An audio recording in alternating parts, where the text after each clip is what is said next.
And I was stunned at how many of them didn't know this next tip, because everyone in China takes account security like a religion.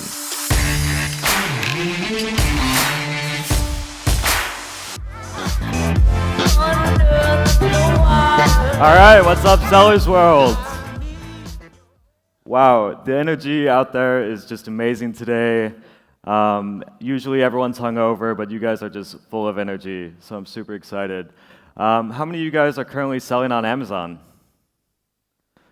Wow, awesome. All right, you guys already made it through the minefield. How many of you guys are still getting started? Awesome. And how many of you guys are affiliates that are curious about Amazon? Awesome. All right, everyone enjoying Bangkok? Awesome. So in the next 45 minutes, I want to teach you guys how to make it through the minefield, because if you guys have noticed, Amazon's getting a lot harder to get started with. We're going to show you how to conquer every obstacle between you and your first Amazon sale. We're going to teach you how Chinese sellers are managing hundreds of Amazon accounts without getting suspended, and how they're using this to actually dominate the first page. A lot of you guys are probably pretty good at product selection, but I'm going to show you how I've been doing that. That works pretty well. We're going to show you how to be compliant. I deal with a lot of product suspensions out in China, and if they just went through a couple of these tips, they would be fine. And we're going to tell you how to keep accounts alive. So it's almost 2020. The main game in marketing now seems to be keeping accounts alive, and we're going to show you how to do it. So who am I? I've managed more than 8 figures of Amazon sales out in China. I've sold some of the craziest products, from essential oils, Bluetooth headphones, Garcinia Cambogia, everything that is super competitive. That's what I like to be in. I'm able to use all the marketing stuff from affiliate world and use it to dominate on Amazon. I also have PandaLeap, which is about 73,000 reviewers for your Amazon products, and it's very, very easy to use. I sold in just dozens of categories, and I've worked with some of the top selling brands in China. A lot of products have more than $100,000 a day of daily sales, and we're not talking Black Friday, we're not talking Cyber Monday, we're talking a random Tuesday. I'm based in Shenzhen. Anyone else out in Shenzhen? All right, I was expecting like half the room, so this is awesome. We're going to get into it. So a lot of us know the opportunity on Amazon, but everyone else does too. All the affiliates are talking about how it's coming after them. Google's Eric Schmidt, who just stepped down, really our biggest search competitor is Amazon. This is awesome news for us. People don't think of Amazon as search, but if you're looking to buy, more than often than not, it's on Amazon. This is amazing. Amazon is the biggest marketplace in the world, and they're going on a spree of opening up new countries, okay? They're opening up Dubai, I think they're opening up Singapore, maybe Israel. They're going everywhere. More than $178 billion sold in 2017. Most of the sales now are coming from third-party sellers. They're not coming from Amazon, they're coming from us. Amazon captures more than 50% of e-commerce activity in America, and this is absolutely incredible. People are thinking, why should I go to Best Buy and get a drone? I can order it. The best part is trust. Amazon customers think that they are buying from Amazon. They don't know you exist. This has its own challenge, but this is absolutely amazing because people trust Amazon, they like Amazon, it's a one-click checkout process. More than half of all product searches are on Amazon, and more than 100 million people are Amazon Prime subscribers. That's almost the population of Japan, the population of California, and I think Thailand. It is amazing. So I want you to think about, what is your why? What brought you all the way to Bangkok? Is anyone living in Bangkok? All right, so most of us came from quite a while away. As we start the day, think about, what do you want to get out of this show, and find a way to make this happen. A lot of people thinking that are going to start Amazon, oh, it's too late. It's too saturated. I started affiliate marketing around like 2014, 2013, and everyone said, wow, I wish I had started in 2008. Now it's 2019, and everyone says, wow, I wish I had started in 2014. Okay? People are always going to wish that they started something 5 years ago, but I want you to realize that it's not possible just to survive, but to thrive. There are more buyers for Amazon. Amazon is more popular all around the world, and people have gotten more and more used to using it to buy their products. There are more tools. There's an entire ecosystem now that didn't exist just a couple years ago. A lot of the best Amazon tools today didn't exist 3 years ago. And there's more education, there's more events, there's more community. This is the best time to be an Amazon seller that there's ever been. Okay, and not only that, other people have noticed. A lot of private equity, a lot of business buyers have gotten into the game, and they've fallen in love with Amazon businesses because they're easy to scale and easy to run. But Amazon is not the Wild West. We've noticed a lot of stuff changing. Okay, new sellers feel really intimidated to get on and sell a product. You know, they might want to sell a protein powder and realize, hey, there's 100,000 people selling protein powders. How am I going to be the one that makes money? Okay, it's not the Wild West. Product requirements, compliance, everything from taxes and everything else have gotten stricter and stricter and stricter. Okay, and this is going to keep happening. But what's great is it's getting rid of trash sellers. Okay, it's making it so if you have a real ethical business, real white hat sustainable business, you can keep selling for a long, long time. But I'm going to talk about a couple mistakes that I see a lot of new sellers make, and I see a lot of actually even experienced sellers make. Okay, make your Amazon account before you put down like a $20,000 order on a product. Okay, I see so many people, they're so excited to get started. They start sourcing, they contact suppliers, they place a PO, they get the stuff to America, and now Amazon won't let them have an account. So they're stuck with like $20,000 worth of merchandise and nowhere to sell it. So the first thing you want to do is make sure you actually get an account and have everything set up. We'll try listing a product, even if you're not actually going to sell the product, to make sure that everything's going to be smooth. Okay, we all think that it's super easy to make an Amazon account, and for a lot of us a couple years ago that already have accounts, it was really easy. Now it's not, because 90% of the time you will immediately get suspended. You go, you're like, yeah, I'm going to start selling, and then boom, you get that email. Okay, I want you to realize that when Amazon is suspending you, they're asking for more information, but it's going to look scary. This is the email. We are reviewing your Amazon seller account. During our review, you will not be able to sell. Please ship any open orders. And they send this to people that have never sold anything, and they're like, why am I getting this? If you have funds, they will be available after 90 days. And people are like, what? I haven't even started selling yet. Why am I getting this?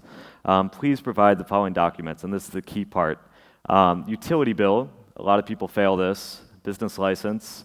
You can kind of just make stuff up, get a sales tax certificate, get something that looks real. You don't really need it. Invoices, this is the big one. Okay, when you are working with suppliers, you want to make sure that they can provide invoices, for example, with their website on it and all the contact information, and make it look legit. You can send files in PDF, PNG, whatever. But how many people in this room have gotten this email? Look around, probably about 20 people at least. I know a lot of people. So this scares the hell out of new sellers, okay? Don't give up. Don't panic. This is a normal part of the process, is getting suspended immediately.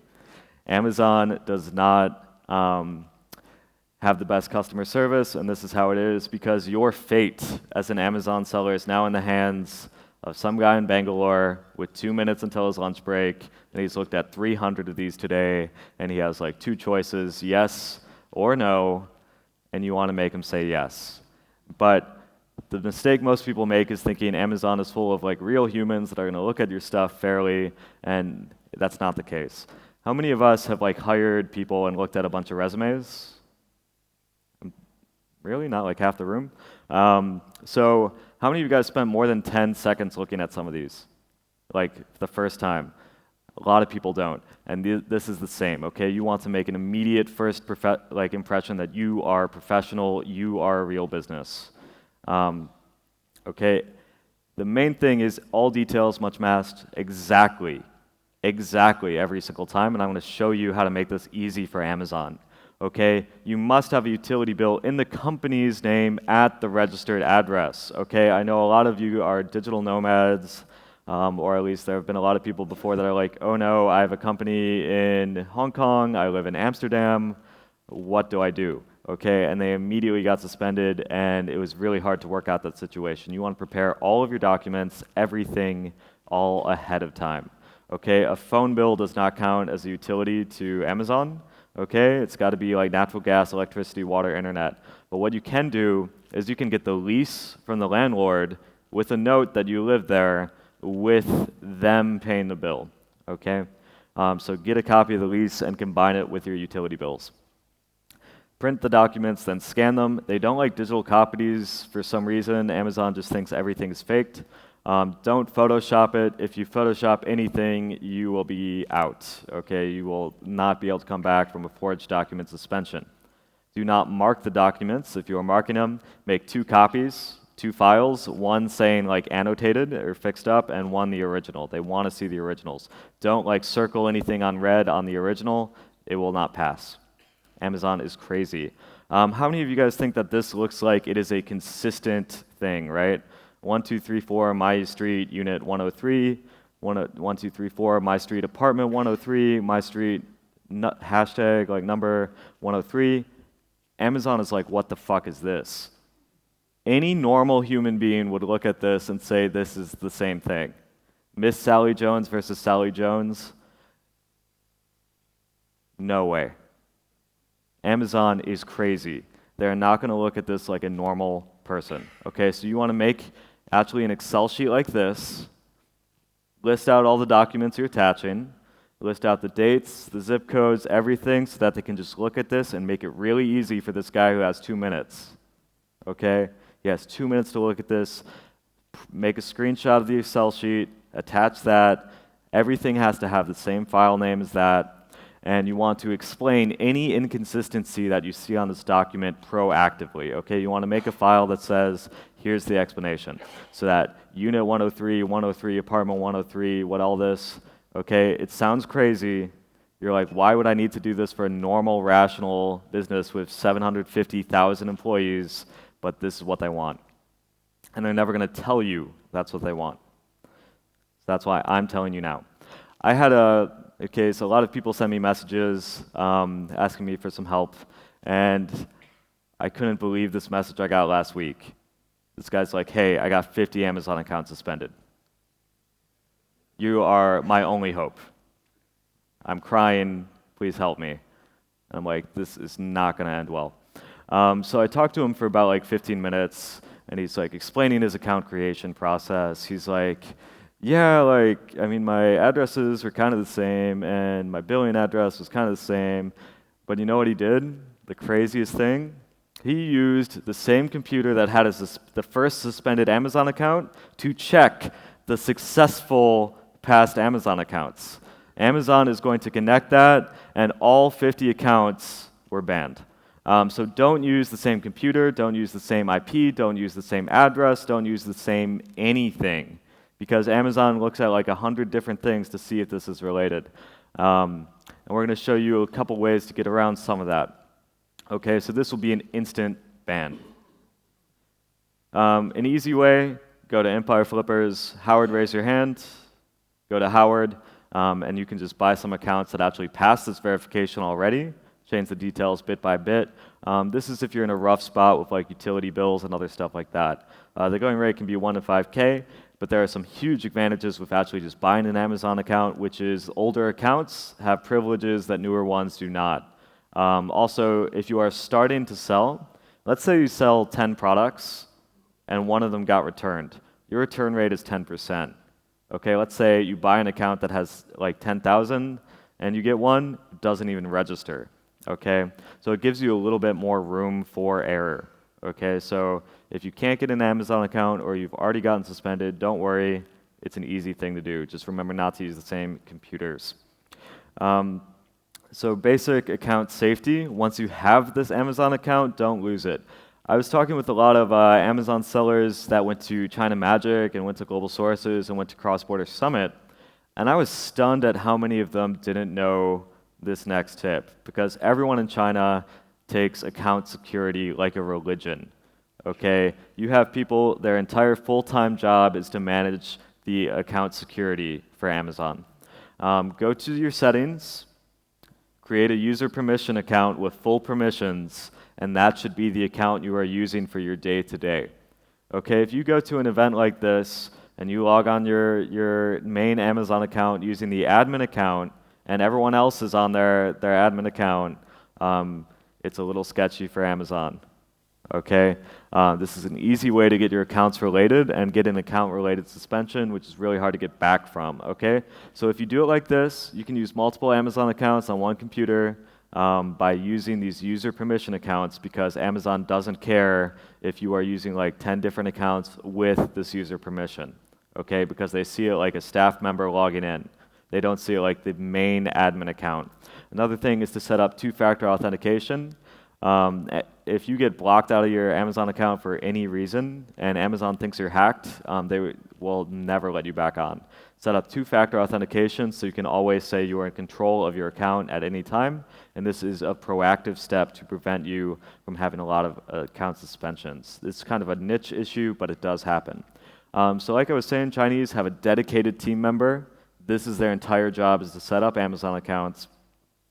And when people, like new employees, join the company, they're all offered a one-time bonus of maybe $150 or $300 to use their ID and make a new Amazon account. And this is how Chinese have hundreds and hundreds and hundreds of accounts, and they see this as part of the game. US sellers see this like, basically, you have the TOS here, you have the law over here, and you start here. Western Amazon sellers are going to be very far away from the line, very scared to even get close to where the line is. Amazon's Chinese are going to be right on the line or a little bit over. Okay, if you want to make money, you got to be able to test the limits. Having multiple Amazon accounts is a necessity. It is an insurance policy, but you must do it in the correct way. A lot of Chinese do it in a physical way. Okay, they have another computer, they have another Wi-Fi hotspot. Okay, and they manage everything in basically like a clean environment. Okay, they have a room with dozens of computers, each with this stuff, and then they're remotely logging in everything with TeamViewer, which makes it pretty easy to manage. A lot of people don't do that though. They use VPS systems. Okay, you can use basically any VPS. You want to make sure it kind of has like a Windows home operating system, not necessarily like a server, because it looks kind of suspicious. And then if you can, use like an actual residential IP. And then super browser, raise your hand if you know Kunyao or a super browser. All right, one person. And basically what this is a Chinese tool where each browser is a different IP address and a different clean environment, specially built for managing hundreds of Amazon accounts. Okay, all you need to do is Google either Kunyao or super browser, and I believe the URL is superbrowser.com.hk.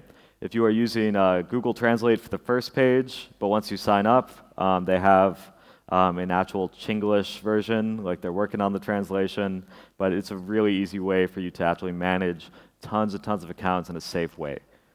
Okay? All right, this is one of my consulting clients' Amazon accounts. This is the best seller for phone cables. Phone cables, one of the most competitive niches on Amazon. And they do $70 million a year on Amazon. And what do? They do what really successful sellers do with these multiple accounts and the same supply chain. Okay? What they do is they just put another logo on it. They don't need to find a new supplier. They already have negotiating power with that supplier. They already know all the keywords and all of the stuff in the ecosystem, and they just sell it as another brand. Because Amazon seems to have a limit on how many spots you can have on the first page, basically for one account. Or it's a little bit harder to get ranked. If you have multiple accounts selling similar products under different brands, you have so many advantages that you can just own the first page of that category.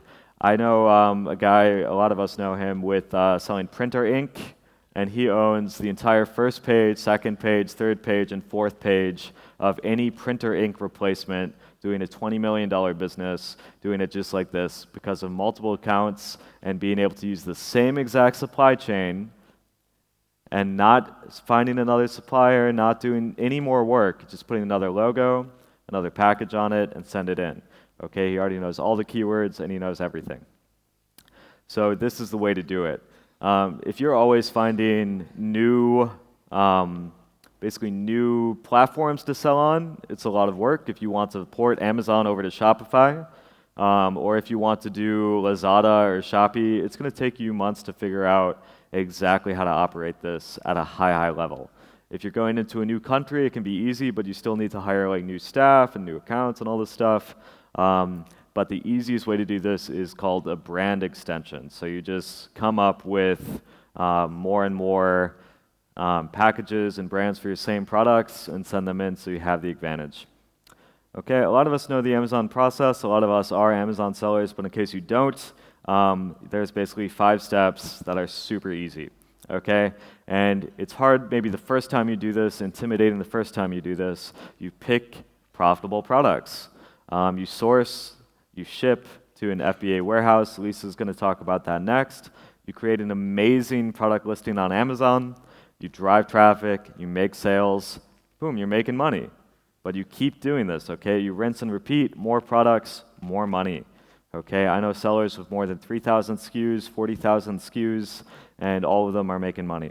The first time is really hard. It's a huge learning curve for new sellers. You basically need to learn everything there is about import, export, Amazon, just everything. But once you make it through, it's a really easy and repeatable thing, and it is a transferable skill set like no other. Okay? This is what a normal like big brand listing is like on Amazon. And this is why you're going to win. Big brand listings, they don't even care about Amazon. They're making their sales through retail. They don't spend a lot of time on this. So we can see the title is not optimized for Amazon. They have like one picture. They have bad reviews because they didn't manage this. Their bullet points are boring. Nothing about this listing is going to sell this product. And all of the big brand listings look like this. And so Amazon really allows you, who are focusing on being maybe the best in a very narrow category, can win these people that are trying to conquer retail, who has to be kind of good at everything. So Amazon allows you to hyper specialize on like something like a mocha pot so that you are the best. So big brand listings, you don't need to worry about these guys. You don't need to worry so much because they're not optimized. They are not spending the amount of time and energy and knowledge that you are onto Amazon. Okay? So this is a huge opportunity, okay, for you to focus on a niche and to dominate it. Okay. So the product is everything. How many of you guys have a hard time picking Amazon products? You can raise it higher. Okay. So in most of this room, it's never like an easy thing, okay? It's like making a very big bet. Nothing is going to save a bad product on Amazon. Nothing. Okay? This is the most fundamental thing to get right. So my criteria, you want to look for at minimum a 4x ROI.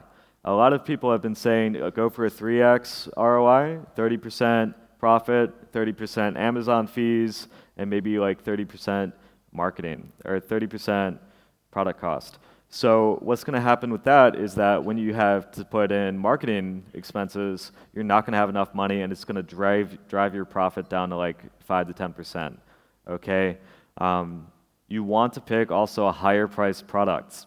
If you are selling something and you're like, oh, I can buy it for $1 and I could sell it for $15 on Amazon, I have bad news for you, which is Amazon fees are going to eat up so much of your profit if you are doing a lower priced item. Also, the PPC might be really expensive. Those phone cables, like I was telling you, maybe they sell for $10, and the FBA fee might be $4, and and a PPC click on a phone cable, because it's so competitive, can be like $2. Okay, profit margin is not going to be amazing. Another client with $150 headphones, they're making bank. They're making almost more than $100 per sale. They have the same CPCs. Okay, the CPCs don't scale with the cost of the item. So you want to sell something as a little more expensive.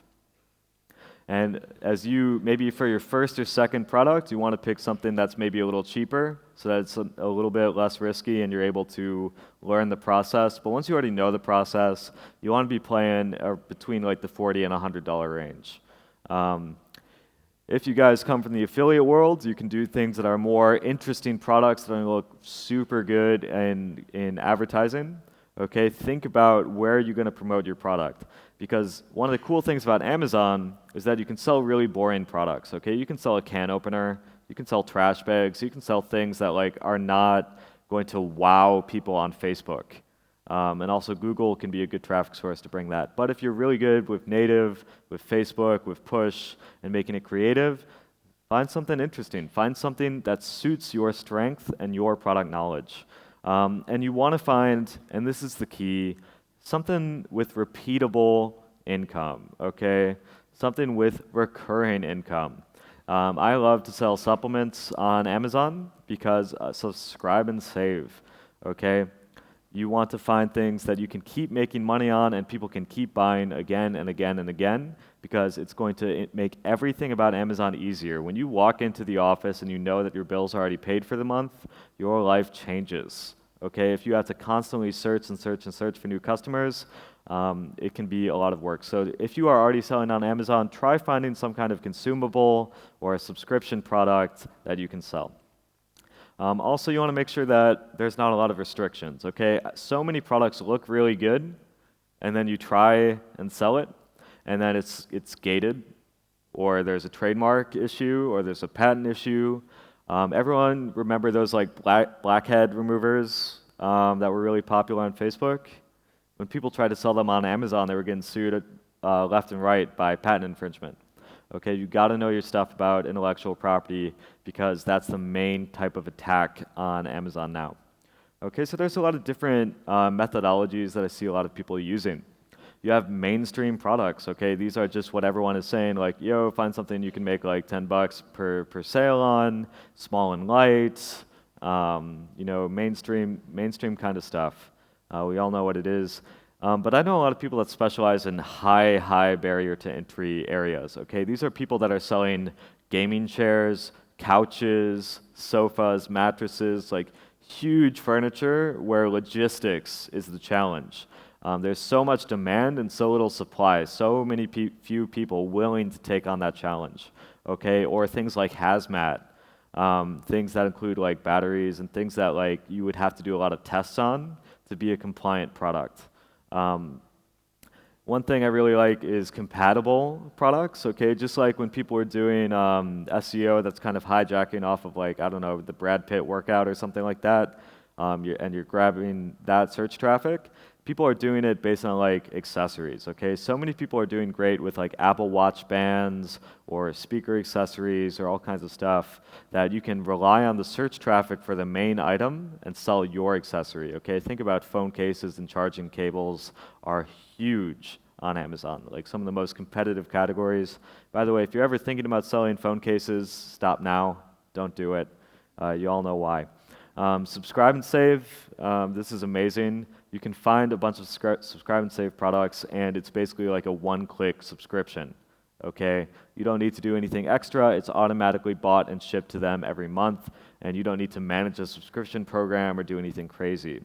Other people like to do under the radar, okay? I know people with like 40,000 SKUs, and they're cool if they get like 1 or 2 sales per day on every SKU, okay?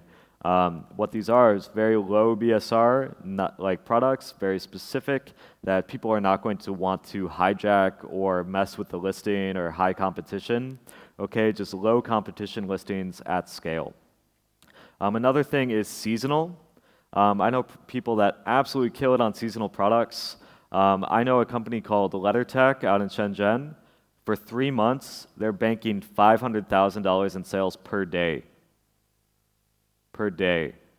You want to know what they're selling? Do you want to know what they're selling? Christmas lights.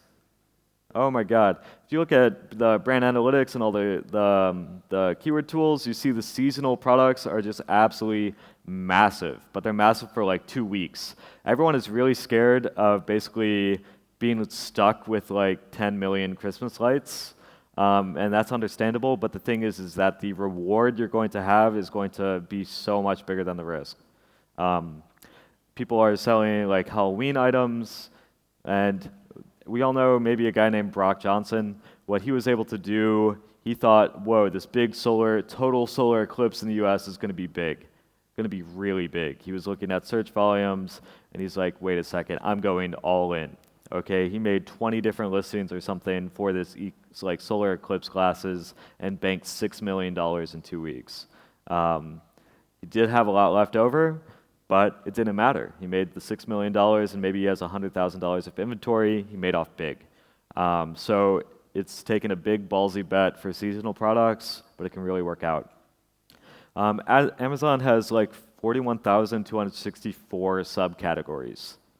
Amazon is the best product research tool in existence. Even if you guys are selling on Shopify, you guys are doing other e-commerce, you want to just see what kind of stuff you can make, all the information is already on Amazon.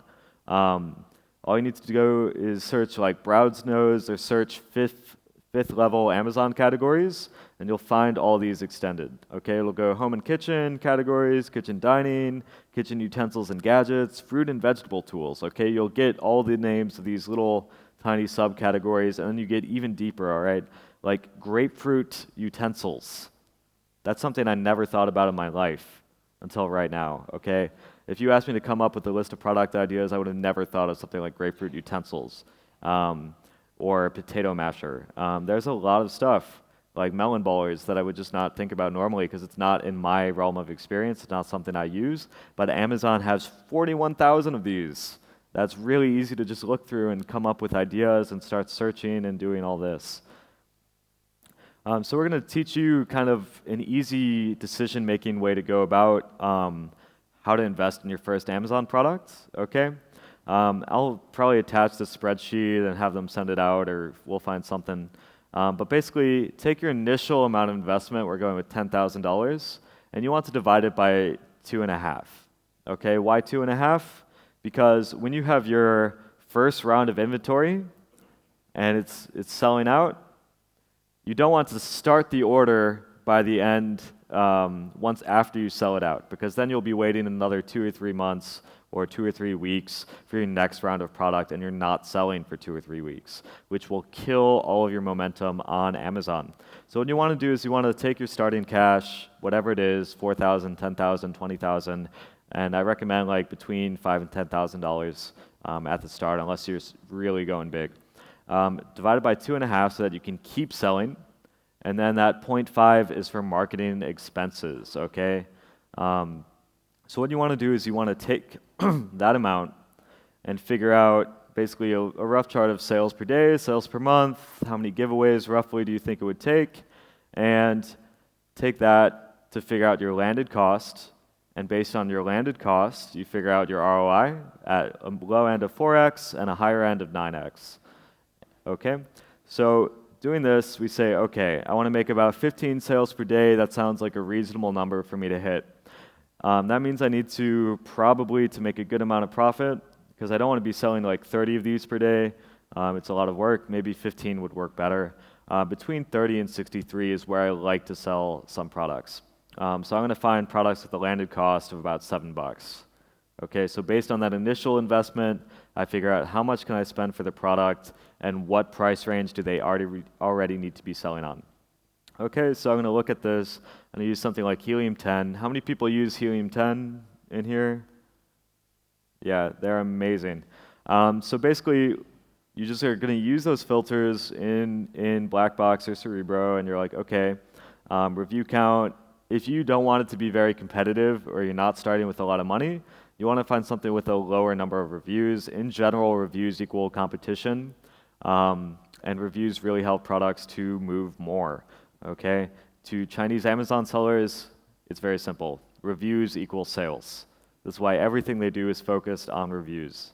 And that's why everything I do is focused on reviews. Variations, you want to find it without a lot of variation, something not too complicated, and you want to have it with only one seller usually, because that way you'll know it's like a private label and not more of a big brand. And if it has maybe like four stars, you know it's not going to be too competitive, and you can find something to improve. So just running out those filters into Helium-10, we get 3 pretty decent products, and I know people that are actually successful with all of these. So I start looking at the numbers. They're a little bit hard for me to see on the screen, but we see roughly an idea of the monthly revenue, It's not going to be exact. These are estimates, but they're typically very good estimates. You can see average price they're selling at, what's the BSR, bestseller rank, what's the reviews, the review counts, and you get all kinds of other information like the weight, are they increasing in sales, are they decreasing in sales, how many sales over the last 30 days, last year, all kinds of information that's super useful. How many of you guys use a profitability calculator? All right, how many do not? That's suicide. What are you doing? Download any profitability calculator, pop in the ASIN you get from your product research, and this is the only way for you to get all of the Amazon fees. You need to know the fees before you sell anything, okay? I had a really bad case like a couple months ago. Some guy called me and he's like, yo, Amazon wants $200,000 from me. And I'm like, okay, what happened? And he's like, they said my referral fee was 45%. And I'm like, are you selling Kindle accessories? He's like, yeah, how do you know? Because they have a different fee for Amazon accessories, for like Echo accessories or Kindle accessories, and it's 45%. This person did not look at the fees before they sourced the item, and they owed Amazon $200,000 because they said it was an electronic and not a Kindle accessory. Okay? Don't worry, that is the highest fee on Amazon. Don't sell Kindle accessories and you're fine. You could sell Office, which has like an 8% referral fee, and the average is 15. So no matter what you sell, Amazon's getting usually 15% of, they need his cut for Bezos' space program or something. Okay, so grab the data, you get the shipping costs, you get the storage costs, you get the category fees, and you get everything you need to know. Okay, so here's all these products like plugged into a profitability calculator. Okay, we're able to see profit before PPC, like assuming that it's just a normal organic sale, we can see that it's pretty good. We can see that the ROI on some of these products can be almost 200%. We're seeing our margin about 50% profit, and we're seeing our net profit per sale. Okay, we're getting everything, and this is, I put in the rough manufacturing cost based on what I was saying earlier with the spreadsheet of how much you can afford to pay for each product. So basically, I'm going to go each by each with these. So then I start looking at this like ab stimulator thing, and so I look at it. And I go to Alibaba and I just pop it in and I see, hey, this is exactly the price I need to make that profit. It was that easy. Okay, just look for ab stimulator, pop it in. I did this one, like not the slides for this, but the pictures like a couple months ago, so who knows what the product situation is like now if you guys are thinking of stealing ab stimulator. But this is the exact product that I found on Amazon, the exact one. Also, the factory was like 30 minutes away from my house, so that's cool. So then I pop in the keywords. It's really small on the screen, but what I want you to kind of notice is that the difference in the keywords between ab stimulators and ab stimulator is almost double the search volume. Okay? These small little variations on these keywords and search terms make or break you. Okay? Something might be like a 10,000 search, but if you change it up one word, one punctuation, one extra letter, it could be double or triple the competition, but also the results. Okay, I like to go super high competition, but a lot of people like to go more under the radar. So with this, I'm only looking at what is this product ranking for on the first page, because I want to basically do the same thing and get to the first page. So I have all the search volume, and so I'm going to, let me see, there should be one more that says what keyword it is. Okay, yeah, ab stimulator, muscle toner, and ab toner. Okay, that's what I would be focusing on. The exact search would be around 8,000 searches a month. You want to find stuff generally with at least like 3,000 searches a month, or I usually do pretty much sky high, but this works for now. You want to find as many searches as possible where it's still going to work for you. Okay, then you're going to pop it into something called basically Cerebro, I think it's Cerebro, but it will show you how many giveaways you need to do. And these are basically like giveaways on Amazon would be a process where people go and they search for the keyword and then they buy the product And then Amazon is tricked into thinking that people are searching this keyword and buying this product, so it must be very relevant, and it will help you rank up on first page. And in order to rank on the first page, you pretty much need to match those first page sales. We have a lot of speeches today about ranking that are going to go a lot more in depth, but I don't have so much time. Okay, so basically, just running the numbers on this stuff, we can see that it's going to be about 50% profit margin, that we're going to be able to grab probably 4% of the market and get about 649 monthly sales. So this would mean in about a year, off this initial $10,000 investment, you can make $159,000 of gross profit. This does not include PPC costs or marketing expenses and maybe some returns and stuff, but that's pretty good. Okay, there's not a lot of other stuff you can do that could probably 10x your money within a year. And so this can be a really good way to kind of go through your initial process and how you're thinking about what products do you want to launch.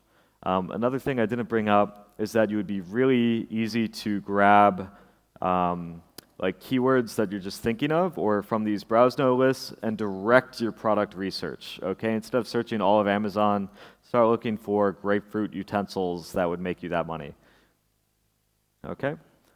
So I want to talk about product compliance for a little bit because that's where everyone in China is messing up, and most people in everywhere is messing up. Okay, they don't realize just how strict it's become. Okay, compliance can actually be an asset. Okay, it can be a barrier to everyone else because they don't even know how to get this done. So I recommend buying 5 competitor products of whatever you're going to do. Okay, go out and buy them, hopefully at a retail store and on Amazon. Every single thing they have on the package you need to have. Everything. If they have a CE mark, a ROAS mark, if they have like a product safety certificate, if they have their manufacturer address, if they have stuff like this, it's there for a reason. Okay, it is there because if you don't have it, your product will disappear. Okay, it is illegal. There are a lot of products out in Europe that sellers from America went and started to sell in Europe, and then they didn't put their manufacturer address, and suddenly it's violating a bunch of European laws, and the product gets pulled immediately.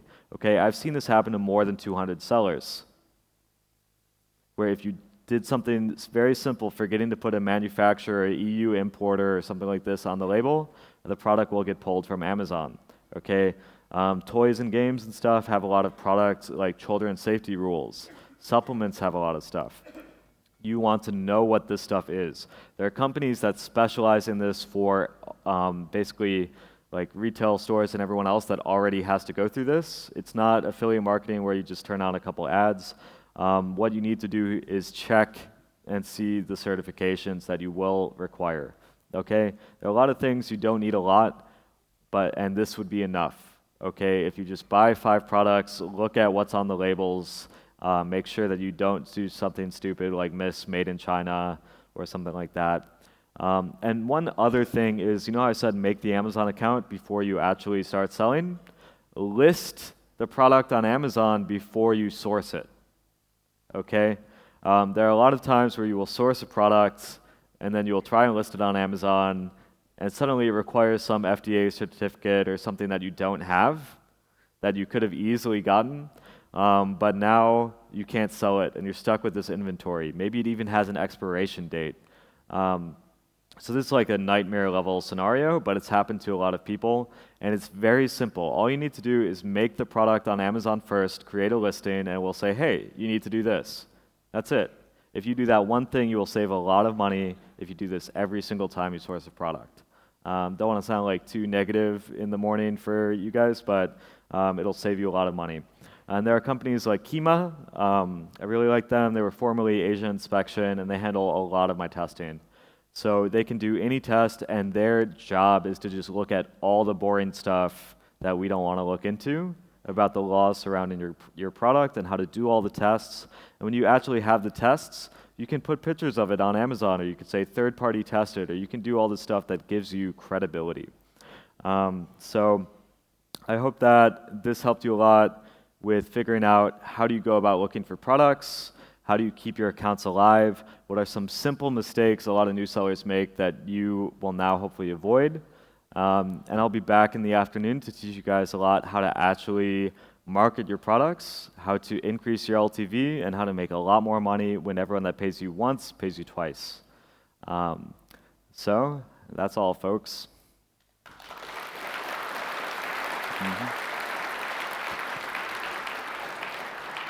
All right. So I hope everyone's using Slido and has some awesome questions. We have, I think, another 5 minutes. All right, awesome. Thanks for managing our expectations. Sounds like honesty is the best policy. Yeah, after you're approved and you do all that, you don't want to, it's just like you need to figure out the right place to push the envelope. Your product compliance and your Amazon account is maybe not the best place to push the envelope, but marketing is. The review stuff is, okay? So it's knowing which parts of the line can you cross and which ones you can get right up to. Okay, that comes a little bit with experience and a little bit from knowing the experiences of other sellers. Okay, how do I deal with customs? I let the Chinese do it because they're great at this. And Lisa's going to talk everything about sourcing and shipping just after me, so she can answer any customs question. Do supplements require FDA approval? Yes and no. It depends. The restrictions are mostly marketing related on the claims that you can and cannot say. So you actually can go onto the FTC website and see what do they allow you to say. Stuff like you can't put organic if it's not organic. I got a call from the FTC, and they're like, hey, this is not cool. And my products were taken down for 2 weeks because a competitor said, hey, this organic Ceylon cinnamon is not organic. And some Chinese staff member put that on. Spell the app. That was helium 10. If you just search helium, like the natural gas, you'll get it. Most frequent, hardest obstacle I face for a lot of people, it can be cash flow. For a lot of people, it can be just people. It's really hard to get the right people and the right talent and the right cross-functional team to make everything run smoothly. And that's, to me, the hardest obstacle. A lot of the Amazon stuff is not the hardest part. Biggest fuck up, man, I've had a lot, James. Recently, I sourced 10,000 vitamin vapes, and Amazon just deleted the entire category because of all this vape stuff. So now I have 10,000 vitamin vapes sitting around. So if anyone wants to liquidate that, hit me up. Yeah, so that's like $20,000 just burned. How do I get reviews? Awesome. So I run a service called PandaLeap. We have 75,000 reviewers. We do reviews. All you need to do is fill out an order form, pay us, and just wait as the reviews roll in. We do it for US and Europe, and we do it for thousands of brands every month. And it's really safe. We haven't had even one Amazon suspension in the last year. So we go crazy with account security. How do I deal with Chinese hijackers if I don't have brand registry? The simple answer is I have brand registry on every account that I actually work with. But basically, you can send them a cease and desist. You can do a lot of stuff, but this isn't something I deal with too much. I don't actually get hijacked very often. Talking about inventory, there are actually a lot of solutions to fund it.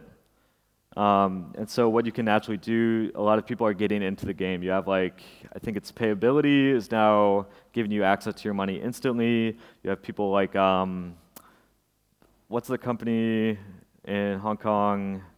Current Xie, Xie, is doing lending. There are a lot of people now that want to give money to Amazon businesses. So, but I would recommend self-funding your first stuff. How do you know your manufacturer is not going to compete? That's an awesome question because a lot of times they are getting into that. What you can do is you can actually, going back to the inventory funding question, partner with factories.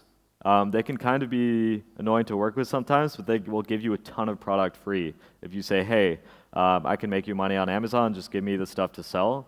They love that because they all want to get into Amazon. But the basic thing is that factories are terrible at operating Amazon. They're not great at Amazon customer service. They're not great at marketing. They're not great at branding. And their entire cash flow model is the complete opposite of Amazon. They hate doing Amazon, and they don't want to do it. Okay, every factory is dragged kicking and screaming onto Amazon. The reason that they like what they do is they get paid a massive amount of money up front before they do anything, okay? The factory model doesn't have a lot of risk. Amazon does have risk. Do I source supplements from China? Hell no. Just source them from the US, man. Any health and beauty product, just source in the US. How and where would it be possible? You can come up to me, you can talk to some of the other guys speaking today. How to sell products with less reviews. You can use stuff like Rebate Key or Pandaleap to get sales. Pandaleap will also give you the reviews, but in general, just turn on the PPC and let it run. Yeah, giveaways lower than market sales price or a rebate system.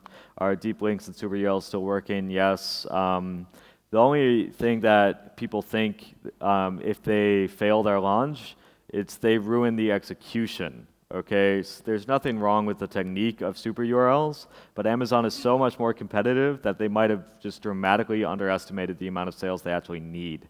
Okay, so like for someone trying to launch like a Bluetooth headphone, the top guys are all doing more than $100,000 a day on all their headphones. So you would need to immediately come out and sell $100,000 per day.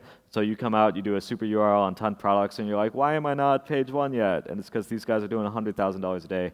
Brand registry, you need to do it. That's it. Get a trademark, IP accelerator, do something, because it gives you superpowers. Okay, if you are a brand registry, you have access to Amazon attribution, which I'm going to talk about later. You have access to brand analytics. Let me see. All right, there's a lot of stuff. All right, sourcing outside of China.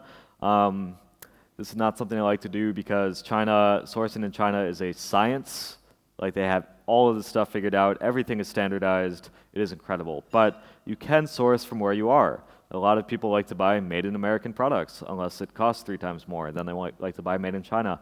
But India is coming up, Vietnam's coming up. There are a lot of really great resources. You can use TradeKey, ThomasNet, Global Sources, and basically you can just search supplier. You can search things that like you can only find on supplier websites, like maybe certain payment terms with the name. There's a lot of stuff you can find to find creative suppliers. You can also buy a couple items that you want to maybe copy and check out the manufacturer's address or something like that. And there's a lot of stuff you can do to find suppliers. Lisa is about to come up and talk about sourcing. So.